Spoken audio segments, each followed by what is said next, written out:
The fluorescent lights of the hotel lobby hummed, a monotonous drone that had become the soundtrack to my nights. My name is Imani Kaba, and at 28 years old, I'd come to appreciate the quiet solitude of the graveyard shift at the Grand Royal Hotel in Manchester. Most nights, it was just me, the glow of my computer screen, and the occasional ghost of a late check-in. But tonight was different. Tonight, a particular email landed in my inbox, and the calm stillness shattered, replaced by a low, simmering hum of determination.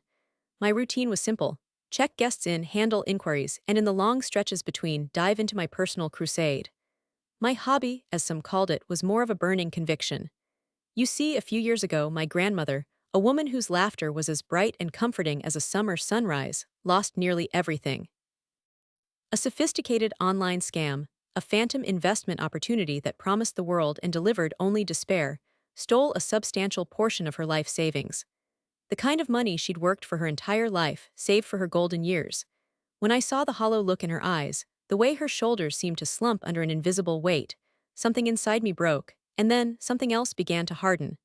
I became an amateur digital detective, driven by a fierce, protective instinct. I spent countless hours poring over fraud forums, reading case studies, learning about phishing, card skimming, and the murky underworld of financial deception. My inquisitive nature, usually reserved for obscure history books, latched onto the intricacies of cybercrime. My persistence, once tested by endless university essays, now fueled late-night investigations. And my principled core, always offended by injustice, burned brighter than ever. I was no law enforcement officer, but I was a vigilant advocate, driven by a personal connection to every victim of financial fraud. My grandmother's pain was a constant reminder, a whisper in my ear, urging me to expose and dismantle these cruel networks. That night, the email arrived. The sender called himself Scooter. He wanted to book a room for nearly 3 weeks, a surprisingly long stay for a first-time inquiry. The email was brief, almost too casual, asking for a price and confirmation of availability before he'd send his credit card information to pre-charge. My fingers hovered over the delete button. Standard protocol for these kinds of suspicious inquiries was to trash them immediately, but something pricked at me. It wasn't boredom, not really. It was an almost primal intuition, a flicker of recognition for the subtle patterns of deceit I'd come to know. This felt like a live one. A real, breathing opportunity to put my hard-won knowledge to use. $2,000 for the entire stay, I typed back, making sure to include a clear cancellation policy. You can cancel for free up until the day of arrival. I was playing along, baiting the hook, not out of mischief, but out of a calculated desire to see how this particular fish would bite. My heart hammered a little faster in my chest. This wasn't just a random scammer, this was a potential thread to pull, a loose end in the vast, tangled web that had ensnared my grandmother, and I intended to pull it. I took a deep breath, the stale hotel air filling my lungs, and settled in for the game. This was exactly the kind of situation my grandmother's suffering had prepared me for.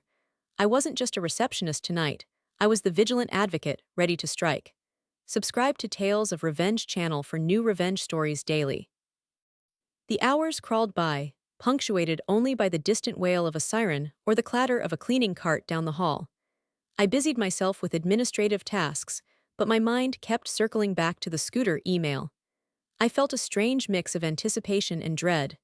Anticipation for the hunt, dread for what I might uncover, for the sheer scale of the deception that might lie beneath.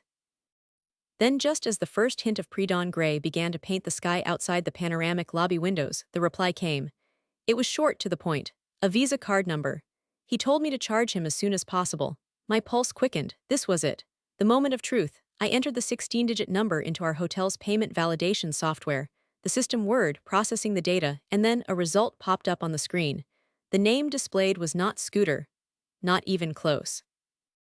It was a woman's name, one I didn't recognize, certainly not associated with any prior guest records or the name on the email. My suspicions solidified. This wasn't just some flaky traveler. This was a classic fraud attempt, the kind where stolen card details are used to make a booking, which is then canceled with the refund directed to a different account, often one controlled by the fraudster. I composed my reply, keeping my tone professional, even apologetic. I'm sorry, but the card was declined due to insufficient funds. I waited. It didn't take long. He responded almost immediately, a hint of impatience in his digital words. Another Visa number. This one, he insisted, should work. I ran the second card, my brow furrowed as the validation software processed it. Again, a different name, not the first woman, and definitely not Scooter. This card wasn't even issued in the same country as the first. I checked the first 6 digits, the bank identification number, or BIN code on both cards. The BIN codes confirmed my suspicions. 2 different banks, 2 different countries, neither matching the email's supposed origin.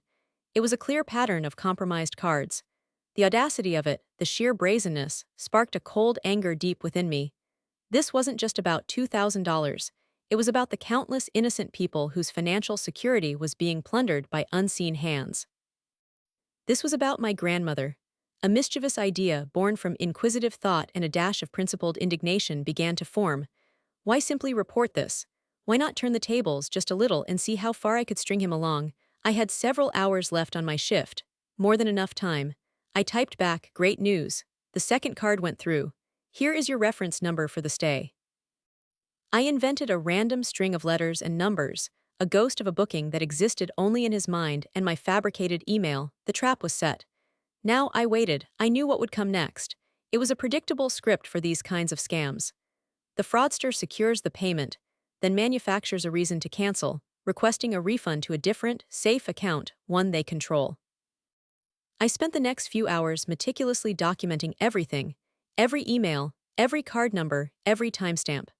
My internal monologue was a whirlwind of calculations and hypothetical scenarios. If I could get him to provide his own refund account, that would be the key. That would be the thread I needed to start unraveling this particular corner of the dark web. The memory of my grandmother's tear-streaked face fueled my every keystroke. I was no longer just Imani, the hotel receptionist. I was the hunter. Just as the sun began to peek over the Manchester skyline, painting the sky in soft hues of orange and pink, the email arrived, predictable as clockwork. Scooter canceled the reservation.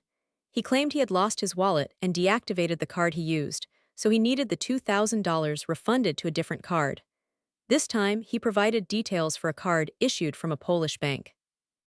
A chill ran down my spine, unrelated to the crisp morning air. Polish bank accounts. I'd read about them in my late-night dives into fraud forums. They were frequently used by individuals attempting to launder money, often proceeds from illicit activities like Bitcoin sales or drug trafficking. You could buy a seemingly legitimate card, registered to some anonymous person in Poland, from certain corners of the darknet for a few $100s. This wasn't just a random scammer anymore.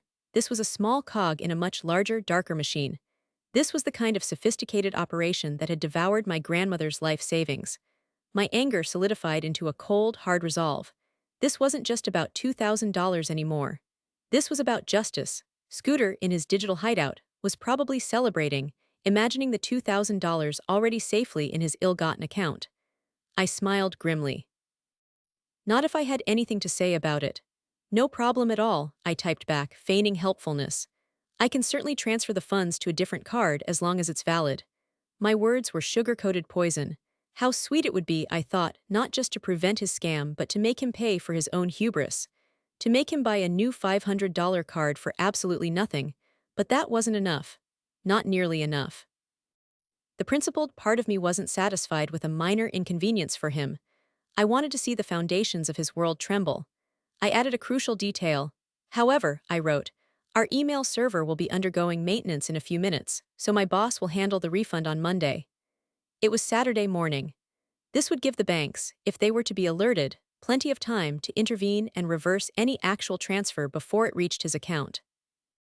But I had no intention of letting it reach his account. Then the true bait.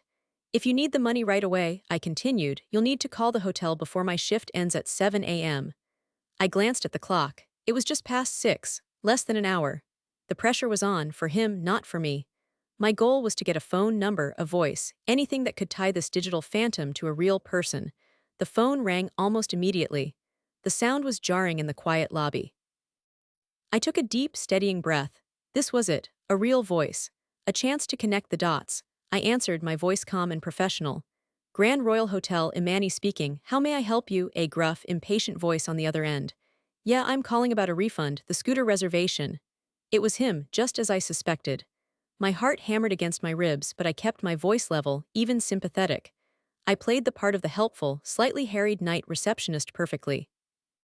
I asked for the Polish card number again, feigning difficulty with the system. He rattled it off, annoyed. And then, casually, as if just for verification, I asked for a contact number. He hesitated for a split second, then gave it to me, probably confident I was just another hotel drone, easily duped. "It'll be in your account by noon," I lied, a small, triumphant smile playing on my lips as I jotted down the number. "Have a great day, sir." I hung up, the receiver clattering slightly in my trembling hand. My shift officially ended, but my real work was just beginning. I left the hotel, not for rest, but for the thrill of the chase. I held in my hand not just a phone number but a lifeline to a predator. The inquisitive part of me was buzzing, already mapping out the next steps. My grandmother's face, smiling but etched with the memory of her loss, spurred me onward. The $2,000 was a pittance compared to what she'd lost, but this wasn't about the money. It was about the system, the network, the vulnerable people. This was about vengeance. Subscribe to Tales of Revenge channel for new revenge stories daily. The cool Manchester air did little to calm the frantic energy coursing through me as I made my way home. My mind raced, reviewing every detail, every interaction with the man who called himself Scooter. I had a phone number, a Polish bank account, and the initial stolen card numbers. It wasn't much, but it was more than nothing. And in the world of online fraud, even the smallest scrap of personal information could unravel an entire operation. I settled into my desk chair, the familiar glow of my computer screen a comforting beacon in the dim light of my flat. My inquisitive nature took over, a relentless drive to dig, to uncover. I started with the phone number. A quick search on open-source intelligence tools, cross-referencing it with social media platforms, was my first port of call. It was a long shot, but sometimes these fraudsters were surprisingly sloppy. And Scooter had certainly given off an air of overconfidence. After several minutes of patient searching, my eyes widened. There it was. An open Facebook profile linked directly to the phone number. My jaw nearly dropped. He hadn't bothered to privatize it, hadn't used a burner account for his online persona. The profile picture was a nightmare of spiky, gelled hair and a smirking, slightly unsettling face. The Reddit post I'd read about this kind of scam had mentioned someone who looked a bit like the artist Scooter. This guy, with his weirdly unsettling grin, certainly fit the bill, but the real goldmine was in his public information. He had listed his address. Somewhere outside of London. And incredibly, his employer. I zoomed in on the profile pictures, scrolling through. His posts showcased a life of surprising normalcy mixed with flashes of what looked like cheap luxury. One picture showed him standing in front of a building that looked suspiciously like a hotel. My blood ran cold, then simmered with a potent mix of disbelief and vindication. He worked at a hotel. The irony was almost too perfect. Here he was, trying to defraud a hotel, while likely having access to sensitive guest information himself. My mind immediately connected the dots. If he worked at a hotel, especially one where guests booked through third-party sites like Booking.com, he would have access to credit card numbers, expiry dates, and guest names, exactly the kind of information needed to carry out the very scams he was attempting. He was preying on his own industry, his own colleagues, and potentially his own guests. My principled sense of outrage flared. This wasn't just a random act of theft. This was a gross betrayal of trust, a violation of the very hospitality he was supposed to provide. I spent the next few hours meticulously gathering every piece of public information I could find on his Facebook profile. His full name, his address, the name of his employer, anything that could be corroborated. I took screenshots, compiling a dossier of his digital footprints. My persistence had paid off in spades. I felt a surge of grim satisfaction. He thought he was untouchable, hiding behind the anonymity of the internet. But he had left a trail, and I was going to follow it straight to his doorstep. The revelation that he worked at a hotel, and the potential implications for their guests, weighed heavily on me. This wasn't just about revenge for $2,000 that never truly existed. This was about protecting others, fulfilling my role as a vigilant advocate. My grandmother's story wasn't unique. Countless others had fallen victim to similar schemes. This was my chance to prevent more suffering. I knew my next step was crucial. I couldn't just call the police yet. I needed more leverage, more undeniable proof of his modus operandi. I decided to start with his employer. It was a risky move, but one driven by my principled belief that the hotel had a right, a need to know if one of their employees was a wolf in sheep's clothing. It was a bold step, but one I felt utterly compelled to take. I looked at the clock. It was still too early for business hours.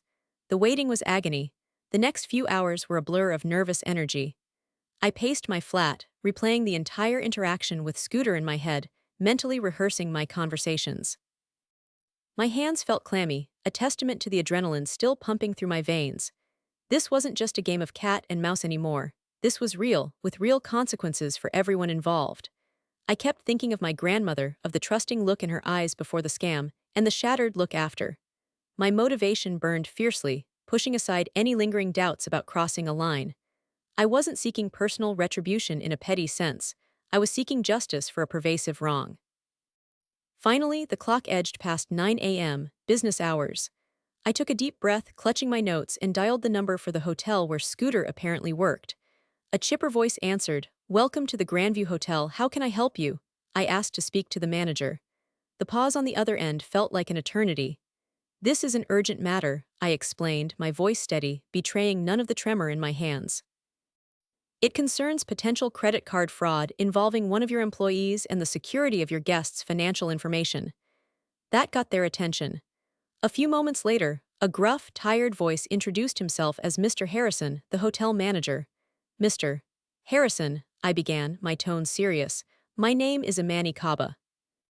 I work at a hotel in Manchester, and I believe one of your employees, a man named Scooter's real name, which I'd found on his profile, is attempting to commit credit card fraud. Worse, there's reason to believe he may be using card information from your guests." I laid out the facts methodically, calmly, but with an underlying current of urgency. I explained the scam attempt, the two credit card numbers Scooter had used, and how my validation software had revealed the true cardholders' names. "Both of these individuals," I stated, "Ms. Alina Vance and Mr. Peter Rowlands, have bookings that show they have recently stayed at your hotel based on my cross-referencing."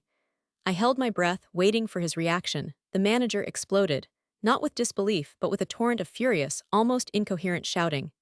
"That little rat." I knew it, I knew he was trouble. He ranted about how Scooter wasn't a normal employee, but someone placed there through a government training program, implying a history of problems or an inability to find regular work. The fact that he already suspected Scooter only fueled his rage. It was a chaotic symphony of expletives and accusations, but it confirmed my suspicions. He knew exactly who I was talking about. Through the verbal hurricane, I managed to interject. "Mr. Harrison, I have the card numbers he tried to use, and I also have the details of the Polish bank account he tried to have the refund sent to. This indicates he's part of a larger, more sophisticated money laundering operation." The mention of the Polish account seemed to snap him back to focus, albeit still fuming. He barked out questions about the specifics, confirming that indeed, Ms. Vance and Mr. Rowlands had both been recent guests. The manager was furious, promising swift action. He ended the call by saying he was going straight to the police. My vigilant advocate role felt fulfilled. One domino had fallen. My next calls were to Visa International and MasterCard International. These were more structured, less emotional conversations. I explained the scam, provided the BIN codes, the stolen card numbers, the Polish account details, and Scooter's name and employer. I emphasized the cross-border nature of the fraud and the money laundering aspect. They listened carefully, their tone shifting from routine inquiry to grave concern. "It's relatively straightforward," the Visa representative explained, "to check for a pattern of fraud where cards have been used at the same merchant, in this case, Mr. Scooter's real name's hotel. With the Polish deposit account information, we can also tag it to him if he's successfully scammed anyone and pursue legal action to recover stolen funds." This was the systemic impact I craved. This wasn't just about Scooter, it was about disrupting the network. Later that day, my phone rang. It was the police, a detective from the City of London police force. He wanted my full statement, a detailed account of everything, every email, every phone call, every piece of information I'd uncovered. I spent an hour on the phone, meticulously recounting the story, providing all my documented evidence. He confirmed that Mr. Harrison, the hotel manager, had indeed reported Scooter, and that they were actively investigating him for credit card fraud and potential links to organized crime. The wheels of justice, slow as they might be, were finally turning. The anger that had festered within me for so long began to recede, replaced by a quiet sense of accomplishment. The immediate aftermath was strangely anticlimactic. No dramatic arrests on the news, no immediate headlines, just a silence, a waiting game. My principled nature dictated that I had done my part, provided the evidence, set the process in motion. Now it was up to the authorities. I checked Scooter's Facebook profile sporadically over the next few weeks. His posts became less frequent, then stopped altogether. His employment status changed, no longer works at the Grandview Hotel. And then, a few months later, another update. His profile became private, but before it did, I saw a new status update, brief and despairing. Life's not fair, trapped. It wasn't much, but it was enough. I knew his world had crumbled. The resolution for me wasn't a triumphant celebration, but a quiet vindication. Scooter had been exposed, his small corner of the fraud network potentially compromised. I didn't know if he went to prison or just faced crippling legal debt and a ruined reputation, but either way, he faced consequences. The $2,000 he thought he'd pocketed had instead become a direct conduit to his downfall, but the most profound consequence was on me. The experience solidified my purpose. My grandmother's scam wasn't just a personal tragedy, it was a call to action. I continued my amateur digital detective work, volunteering my time to help others who had been defrauded, sharing my knowledge, and helping them navigate the frustrating labyrinth of reporting these crimes. I found a community of vigilant advocates, people like me, who refused to stand by while predators preyed on the vulnerable. And then, several months later, a surprising twist. I received an anonymous email. It was short, cryptic. It contained a single, encoded file. My inquisitive mind immediately went to work, decrypting it. It was a police report, heavily redacted, but enough to show that the investigation into Scooter had indeed widened. His Polish bank account had led them to a much larger ring, one that operated across multiple European countries, precisely the kind of sophisticated network that had targeted my grandmother. The report indicated several arrests had been made, including a key figure who had been orchestrating a series of phishing and investment scams for years. The date of the arrests coincided with the period after my phone calls. My actions, seemingly small at the time, had been the thread that unraveled a much larger criminal enterprise. My grandmother's name wasn't mentioned in the report, but the names of other victims were, their stories echoing hers. A wave of bittersweet emotion washed over me. The pain of her loss would never truly leave, but I had played a part, however small, in bringing justice to others. It was a profound, quiet victory. I wasn't just Imani, the hotel receptionist. I was the vigilant advocate, and I would continue to be. Subscribe to Tales of Revenge channel for new revenge stories daily.